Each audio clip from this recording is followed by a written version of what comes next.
I am really glad to be here and to spend a few minutes with you. I have a double date tonight. I told Ken this when he first invited me. I'm actually speaking over at the Music Box tonight about the history of city planning. This is on the west bank of the Flats, if you don't know this new venue, relatively new. But number one, I said I did not want to miss this. If there was an opportunity to speak, and the timing worked out, and so I said, Ken, I want to do it. Number two, I want to say, to speak about the history of city planning and to give a few remarks about the importance of internationalism in our community. They're inextricably linked in Cleveland, obviously. The city was built through an international lens, and I need not say, hello, Councilman, need not say too much more about that to any of you, but my the trip that I just took to Ariel International, it just, you can sort of in augmented reality in your mind take a trip down memory lane and in the current and feel our sense of culture, history, and the international diversity that we represent.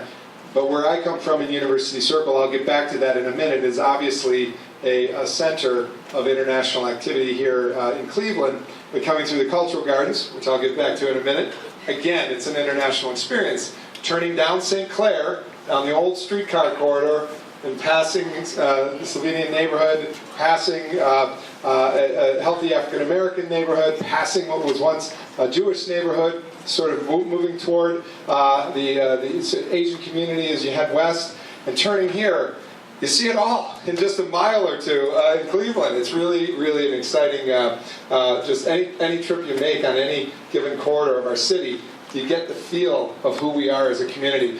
A little bit of a 360 surround. As I look at the map behind me, it reminds me of the map at my kids' school, which I'll also come back to. But my kids go to a little school here in the city of Cleveland called Birchwood. The good news is, as Councilman Cummins knows, we work a lot together over the years and work a lot with a lot of you. The good news is there are so many amazing treasures, educationally speaking, in the city of Cleveland. One of them is Campus International, just down the street, that I know you're very well aware of. But in Birchwood School, where my kids go, on 140th and Puritas, there is a map like this at the front door of their building.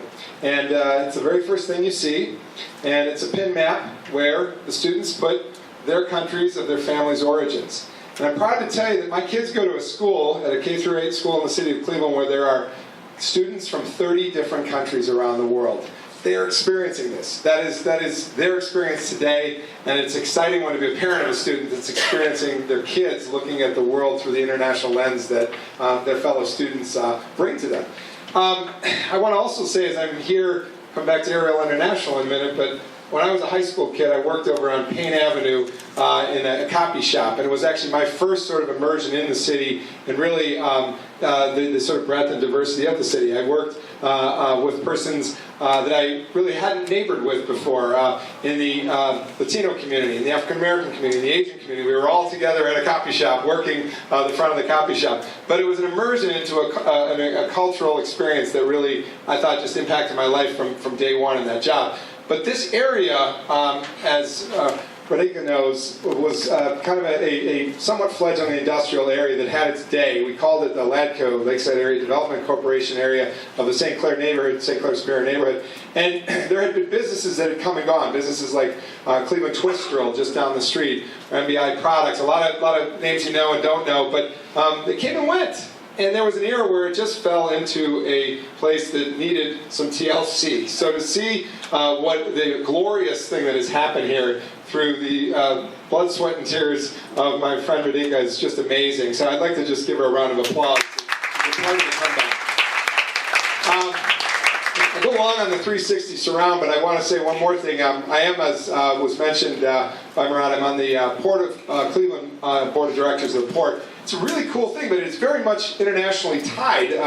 We are now shipping goods overseas through the St. Lawrence, over the Atlantic, to Northern Europe now twice a month, and we receive them back from Northern Europe twice a month from Antwerp in the Northern European region. But it's very important. We go up the Great Lakes and out the St. Lawrence, and we're faster to market than we could get ships out of Baltimore, New York, or the Mid-Atlantic states and the harbors from New England to the Mid-Atlantic states. Cleveland gets goods faster to market, actually because the traffic of congested truck and ship traffic isn't as trafficked here. So it'd be a good problem to have someday, to actually be up against such congestion with shipped goods that we would have that problem, but now we're beating the competition because we can move out of our own port faster. I do want to say, I've got to take the opportunity, I love every angle of this building when I'm here at Ariel, but the rooftop's amazing, the fourth floor is amazing, but so is this floor. And looking out over Burke Lakefront Airport, actually to the eastern side of Dyke 12, which is just outside this half of the room's windows, I guess you guys can see it too, right? Is a little thing we call the sluiceway. And the port is using the land back there to recycle dredge material from the Cuyahoga River. That is, we intercept the material and we dry it out and we use it for positive community reuse. It comes right from there. Just a little history lesson for you, a little fact about Cleveland. And we're doing that against the grain of the Army Corps saying we should take all the material and just dump it on the lake. What we do is we clean it, we make it environmentally ready, and we use it for productive community reuse, and we don't spoil your water system, as the Army Corps is unfortunately continuing to ask us to do.